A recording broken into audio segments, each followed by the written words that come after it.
अणुव्रत online अध्ययन सत्र में आपका स्वागत है। आज हम कक्षा 6 के द्वितीय अध्याय के जो महत्वपूर्ण बिंदु है उनका अध्ययन करेंगे। अभी तक हमने क्या पढ़ा उस पर एक प्रकाश डालते हैं। हमने पढ़ा भोजन के मुख्य तत्व कौन कौन से हैं, भोजन के मुख्य पोषक तत्व कौन कौन से हैं। उनमें हमने 6 तत्व बताए थे। पहला था कार्बोहाइड्रेट, दूसरा प्रोटीन, तीसरा वसा, विटामिन, खनिज लवण और जल। अब उनको पढ़ने के बाद वास्तव में भोजन में वो उपलब्ध होते हैं या नहीं, और होते हैं तो किस रूप में, इसका हमने परीक्षण किया था। आपको मालूम हो तो हमने कार्बोहाइड्रेट परीक्षण किया था, जिसमें हमने भोज्य पदार्थ को लेकर परखनली में उसमें कौन सा रिजेंट डाला था, आयोडीन। उसके बाद प्रोटीन परीक्षण किया था। प्रोटीन परीक्षण में प्रोटीन का, भोजन के प्रोटीन के अंश को लेकर उसमें क्या डाला था, कॉपर सल्फेट। और उसके बाद हमने वसा परीक्षण किया था कि किसी भी बीज को लेकर कागज, सफेद कागज में दबाया था, सरसों का मैंने आपको उदाहरण बताया था, उससे तेल के निशान बन गए थे। ये हमारे 3 परीक्षण थे, कार्बोहाइड्रेट, प्रोटीन और वसा परीक्षण। आज हम इससे आगे के बारे में चर्चा करेंगे कि कौन सा जो भोज्य का पोषक पदार्थ है वो हमारे शरीर में किस प्रकार उपयोगी है, किस प्रकार हमारे लिए शरीर की वृद्धि के लिए आवश्यक है या शरीर की विकास के लिए आवश्यक है, उन पे आज हम चर्चा करेंगे। तो चलते हैं। पहला, विभिन्न पोषक तत्वों का शरीर में योगदान, यानी हमारे जो भोजन के पोषक तत्व हैं उनका शरीर में क्या योगदान है, इस पे चर्चा करते हैं। तो सबसे पहला है कार्बोहाइड्रेट। कार्बोहाइड्रेट से हमारे शरीर को क्या मिलती है, ऊर्जा मिलती है। कार्बोहाइड्रेट से शरीर को क्या मिलती है, ऊर्जा मिलती है। उसके बाद हमने जाना वसा, तो वसा से भी ऊर्जा मिलती है। अगर इन दोनों को जोड़ें तो इन्हें ऊर्जा देने वाला भोजन कहा जाता है। अगर किसी भोजन में कार्बोहाइड्रेट और वसा दोनों है, कार्बोहाइड्रेट और वसा दोनों है, तो इन दोनों को क्या कह दिया, ऊर्जा देने वाला भोजन कह लिया। जिस भोजन में कार्बोहाइड्रेट और वसा दोनों हैं उस भोजन को क्या कहा गया, ऊर्जा देने वाला भोजन। अब देखिए कौन सा कार्बोहाइड्रेट है और कौन सा वसा है। हम खाते वो सब चीजें हैं, लेकिन हमें मालूम नहीं इसमें कार्बोहाइड्रेट है या वसा। तो मैं आपको दैनिक जीवन से कुछ जुड़ी हुई चीजें बताता हूं। जैसे हम आलू खाते हैं, ये कार्बोहाइड्रेट का प्रचुर स्रोत है।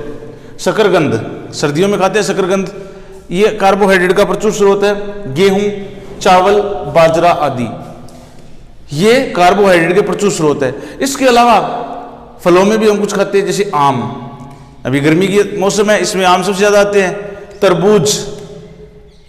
तरबूज, मक्का, ये सभी इसी सीजन के हैं।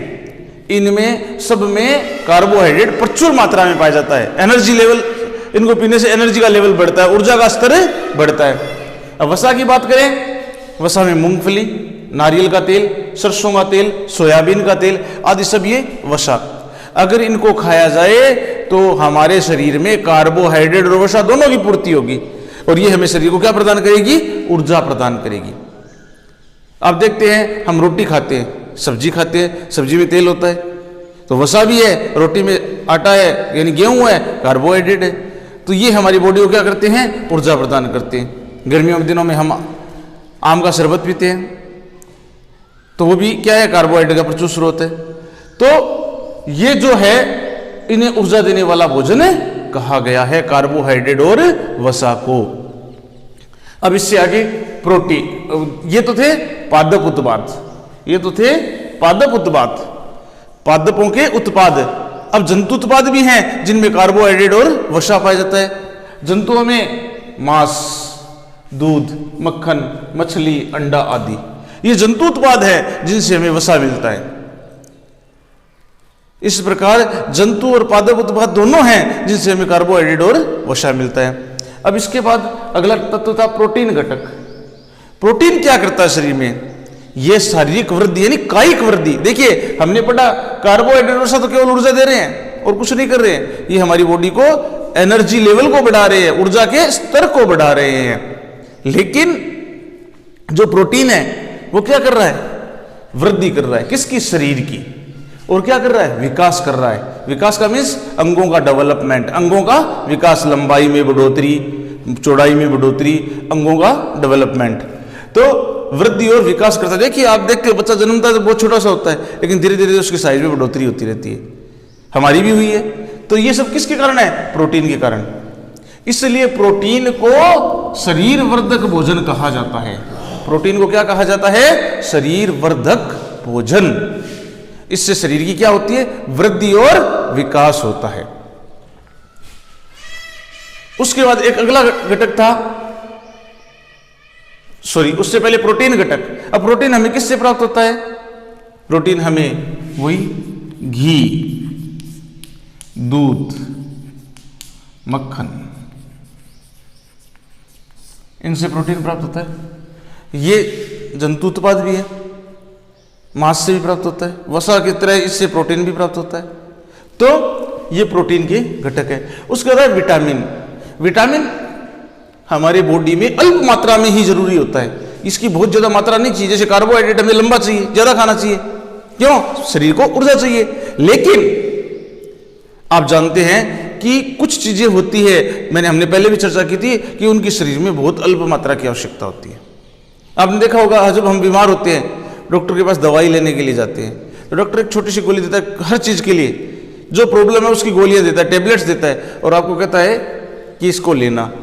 अब देखिए छोटी सी टेबलेट है एकदम, वो पूरी बॉडी में जो जहां प्रॉब्लम है उसको ढूंढकर उसका इलाज करते हैं, उपाय उपचार करती है। क्यों, कि उस छोटी सी में वो पावर है, वो छोटी सी अल्प मात्रा ही शरीर के उस रोग के निदान के लिए आवश्यकता है। हाँ, उसे हो सकता है लंबे समय तक लेना पड़े। तो विटामिन भी वही है, ये रोगों से शरीर की रक्षा करता है, यानी हमारी बॉडी की इम्यून पावर बढ़ाता है, रोग प्रतिरोधक क्षमता को बढ़ाता है, रोग प्रतिरोधक क्षमता को बढ़ाता है। जैसे अब विटामिन की बात करें तो विटामिन बहुत सारे होते हैं। हमारे कोर्स में मोस्टली क्या है, vitamin A, B, C, D, E, K, ये बहुत सारे विटामिन है। अब देखिए इनके छोटे संक्षिप्त रूप में आपको समझा। विटामिन ए, इसको रेटिनॉल बोलते हैं, विटामिन ए इसको रेटिनॉल बोलते हैं। ये क्या करता है, आंखों के लिए जरूरी है। विटामिन बी, विटामिन बी हमारे शरीर में स्कर्वी, बेरीबेरी, पेलेग्रा जैसे रोग करता है। तो ये भी विटामिन शरीर की स्किन के लिए जरूरी है, हमारे त्वचा में ऊर्जा देने के लिए जरूरी है। आपने देखा हमारे छाले हो जाते हैं कई बार मुंह में, उस छालों के लिए विटामिन बी जरूरी है। आप देखते हैं ना बिकासुल के कैप्सूल खाते हैं हम, तो वो किससे, विटामिन बी के प्रचुर स्रोत हैं। विटामिन सी, ये भी स्किन के लिए जरूरी है। विटामिन डी हड्डियों के लिए जरूरी है। विटामिन ई हमारी कोशिकाओं पेशियों के लिए जरूरी है। विटामिन के ये हमारे शरीर में रक्त के संतुलन के लिए जरूरी है। तो अलग अलग विटामिन हैं जो हमारे शरीर में अल्प मात्रा में होते हैं, लेकिन शरीर में रोगों से लड़ने की शक्ति बढ़ाते हैं। आपको पता है विटामिनों के समूह को बी कॉम्प्लेक्स कहते हैं। मैं भी बता रहा था ना, जब हमारे छाले होते हैं तो हम एक कैप्सूल लेते हैं जिसको बिकासुल बोलते हैं हमारी भाषा में, लेकिन वो क्या है, विटामिनों का एक समूह है जिसे बी कॉम्प्लेक्स कहते हैं। उस पर आप कभी पढ़ना, उस पर लिखा होगा बी कॉम्प्लेक्स। फिर आया खनिज लवण। खनिज लवण क्या है, खनिज लवण हमारे पूरे भोजन के सब चीजों में पाए जाते हैं और इसकी अल्प मात्रा ही हमारे शरीर की वृद्धि के लिए आवश्यक होती है। खनिज लवण हमें नमक से प्राप्त हो रहा है, हमें जल से प्राप्त हो रहा है, हमें गेहूं से भी प्राप्त हो रहा है, हमें गाजर से भी प्राप्त हो रहा है। इन सब में, सब्जियों में, भोजन में, सब में खनिज लवण है। अब वो अलग अलग मात्रा में, जैसे गाजर में आयरन पाया जाता है, ठीक है। इसके अलावा आपके फास्फोरस भी पाया जाता है, कुछ चीज़ों में सोडियम भी पाया जाता है, पोटेशियम भी पाया जाता है, मैग्नीशियम भी पाया जाता है, कैल्शियम भी पाया जाता है। तो हम जैसे दूध है, कैल्शियम का स्रोत है। तो बहुत सारी चीजें हैं जो हम प्रकृति से प्राप्त कर रहे हैं, जिन्हें हम कार्बोहाइड्रेट के रूप में भी खा रहे हैं, प्रोटीन के रूप में भी खा रहे हैं, वसा के रूप में भी खा रहे हैं, और उनसे हमें क्या प्राप्त हो रहा है, उनसे हमें प्राप्त, उनके साथ साथ खनिज लवण भी हो रहे हैं। ये शरीर की अल्प मात्रा में जरूरी होते हैं, लेकिन ये शरीर के विभिन्न उपापचय क्रियाओं के लिए आवश्यक है।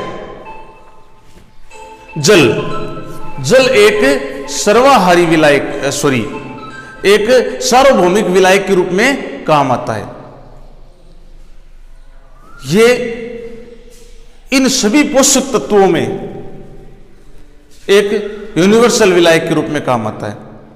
ये भोजन को विभिन्न कोशिकाओं तक पहुंचने के गम्य बनाता है, ब्लड में मिलकर, रक्त में मिलकर भोजन को शरीर के विभिन्न अंगों तक पहुंचाता है और हमारे शरीर की सभी कोशिकाओं को स्फीत रखता है। स्फीत का मतलब तरोताजा रखता है, एनर्जी रखता है, देता है।